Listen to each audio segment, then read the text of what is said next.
watching a lot of things on social media, and I'm noticing that the Trump situation,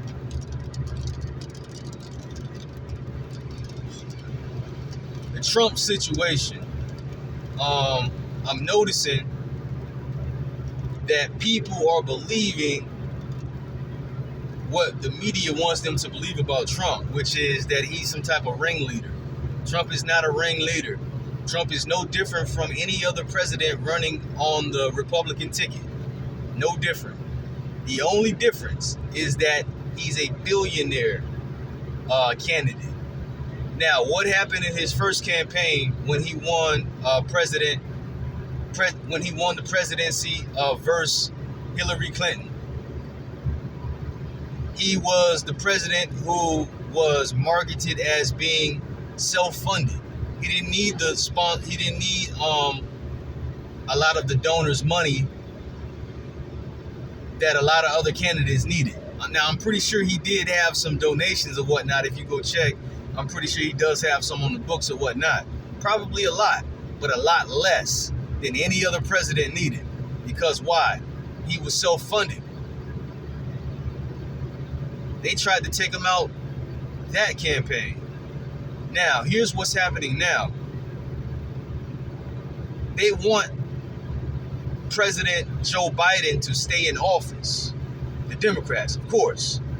Because why? He's a Democratic candidate and a Democratic president. But if he's running for president, he's actually a candidate, right? Because it's not like, okay, he's president, so he gets another term just because he's a president. No, he's a sitting president and also a Democratic candidate.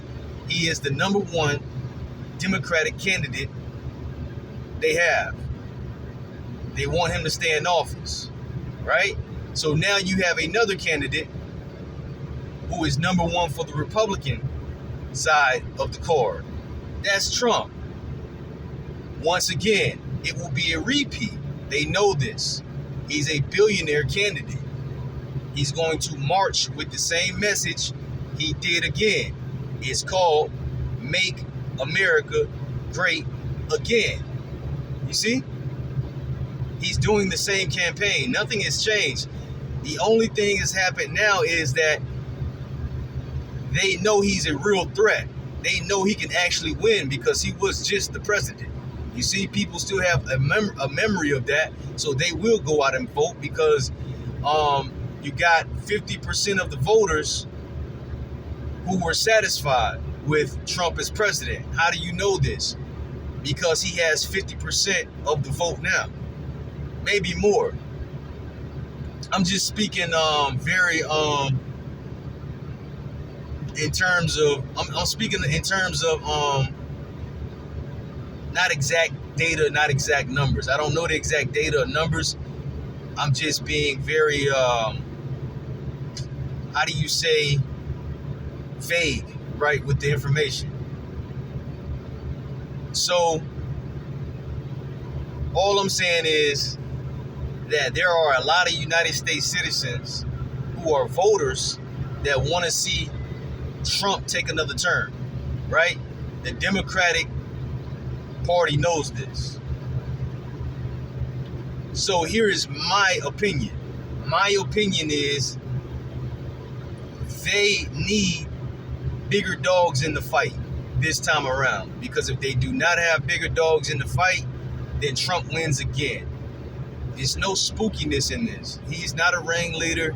He's not the next head of authoritarian president. It's the same thing every 4 years. Same thing every 8 years, if the president takes a double term. It doesn't change at the national political, the agenda doesn't change much in national politics. It gets real when it becomes about foreign policy. When you're talking about foreign policy, that's different. You see? But the national politics, it's just Trump, a candidate, a Republican candidate, running for president. That's it. But here's what they're doing to him. Here's the narrative they've created so many narratives in the media and in social media that it's crazy. They have people believing this guy is trying to take over the country. No, he's running for president.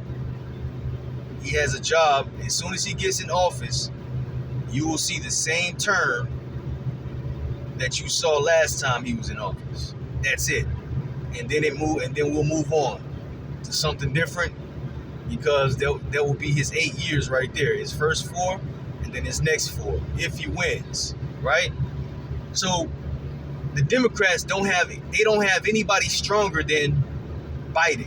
Biden is their strongest candidate, so they're going with Biden, right?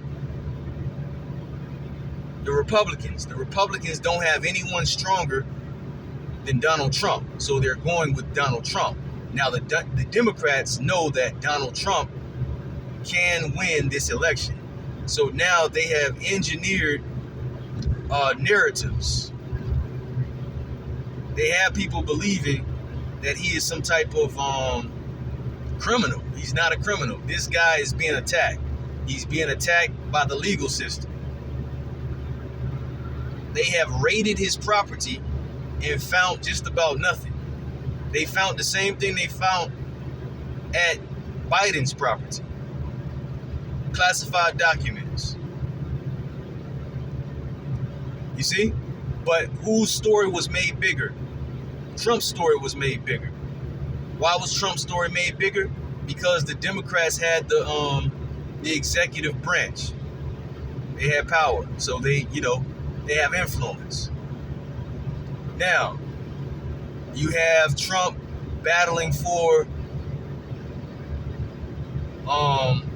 which first it was the taxes in New York City. As you saw, they made him go out and try to get an enormous and astronomical value bond to settle his legal affairs for that case. It wasn't possible. He couldn't go out and get that bond. They just wanted to humiliate him. He knew this. So what happened? They went back to court. I think they cut it in half. Why did they do that?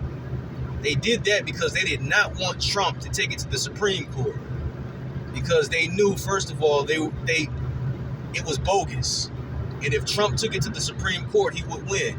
So they cut the bond in half. They just wanted to humiliate him, and then once they cut it in half, it was something he can afford. He got it done.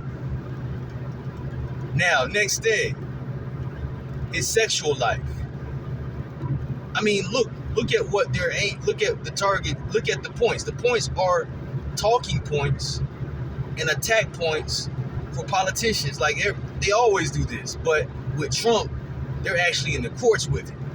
So now they're talking about his sexual life, right? Who is he having sex with? The person in question comes out and gives an open letter. It says none of it happened, but still they took him to court. So if the person that they're talking about says it never happened, yet they still take him to court and try to prosecute him for it, then who's really concerned about it? Because obviously Stormy Lee Daniels wasn't worried about this. So who was worried about this? You see? Now the next thing, the insurrection. They're trying to pin the insurrection on a president. The president is the most influential person at the federal level. So when the president gets on TV and says, we're going to war for this reason, or we're not going to war for that reason, or we're going to take care of this problem, and it's because of this, and the rhetoric is this, and yada yada, that's a lot of influence. Why? Because you can be on national TV doing this stuff, and people move and people get behind you and make things happen. You have a lot of influence. Now, when you talk insurrection, right? You get on TV and you say, yeah, the election was bogus. There's something fishy about this, and you're a president. They already know you have influence. So how can that be tied? How can you be tied to an insurrection when you have influence at the federal level, not at the local level? You can't control getting on TV and saying we're going to work on taking everyone's guns, right? If you're a president and you get on TV and say we're trying to take everyone's guns, basically, right? You can't control what happens at the local level in government. You're speaking from Washington, a representative and a manager of every state, and you get on TV and you say we're going to submit an executive order to do such and such if it comes to such and such. You can't control what people think at local levels. So if a group of people at a local level choose to do something, or they have different chapters, or they have different communities in different states, and that organization comes together and rallies behind whatever was said, you can't blame that on the president. So how can you then tie a resurrection that happened at the local level, people, stepping out of their territories at the states and city levels and townships and countrysides and whatnot, and all getting on one accord to go do something? Did they sit down in a room with President Trump and figure this out? Have they been holding meetings with President Trump? No, they're watching President Trump on TV.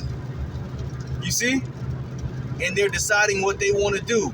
That's how powerful the influence of people in leadership positions are. They affect people's lives. You see? But now they're trying to tie the insurrection to a sitting president. It's bogus. It's not. Nothing's gonna happen. This is just another try at trying to keep him from winning. That's all. This is all called mudslinging. But it's in the courtrooms now. Why? Because you're dealing with a billionaire president. Well, where people with money, where do they spend a lot of time throughout their business life? A good amount of time is spent in courtrooms. Why? Because people are suing. They're suing people. Property is at stake. Things have to go through the courts. It's different. It's a whole different world. So they're using his world against him, type thing. All of this is just mudslinging. He's not the next authoritarian president. He's not a ringleader. He's not a cult leader. Nothing like that. If he gets elected, he gets elected. If he does not get elected, he does not get elected. And then we move on. That's it. Now, the thing to be worried about is your local politics. That's the problem. Because these people who did this insurrection, I guarantee they were people who do not participate in their local politics. Because had they been participating in their local politics, then they would have known that it was nothing anyway.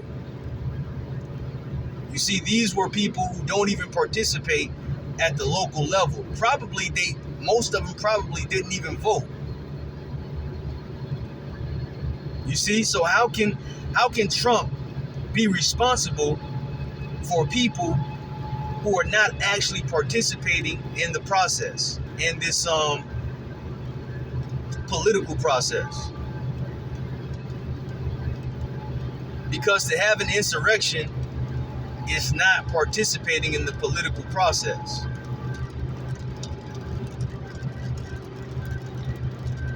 You might say, okay, nah, you're wrong about that.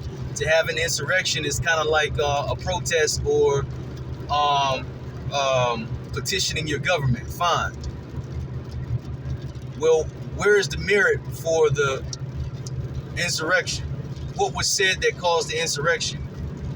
Voting fraud? Trump not being president again? Who really cares at the local level who is president? It's about your governor. It's about your mayor. It's about your city council. You see?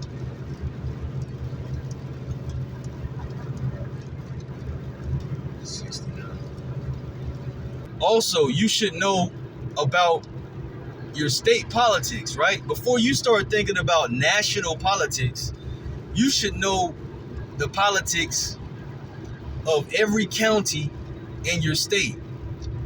You should know what your representatives are doing in Congress. You should know what your senator is doing in Congress. You should know what your representative is doing in Congress.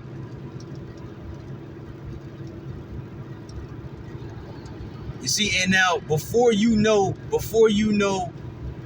what the politics is in every county of your state, you should know what the politics is in your county. It's a bottom-up thing.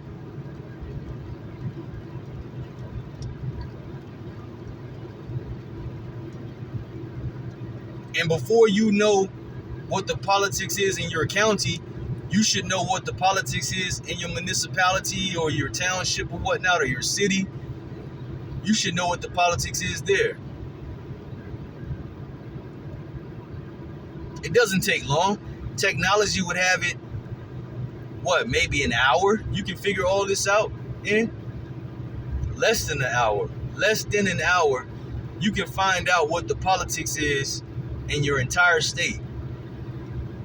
Not just that, your governor is a Republican or your governor is a Democrat, and then that's it. Nah, less than an hour, you can figure out all of the politics in your state.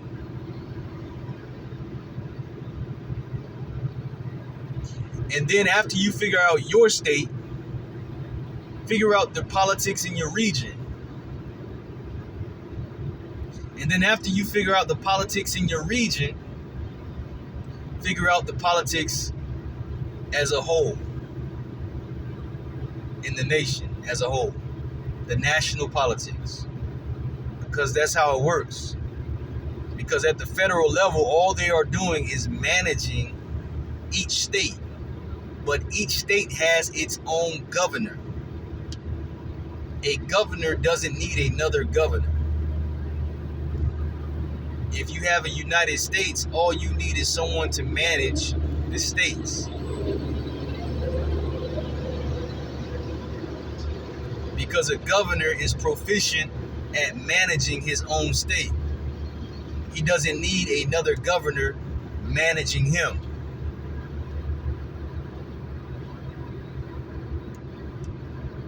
All the president does is completes the check and balance system and makes decisions as the commander-in-chief and pushes certain initiatives forward for his cabinet.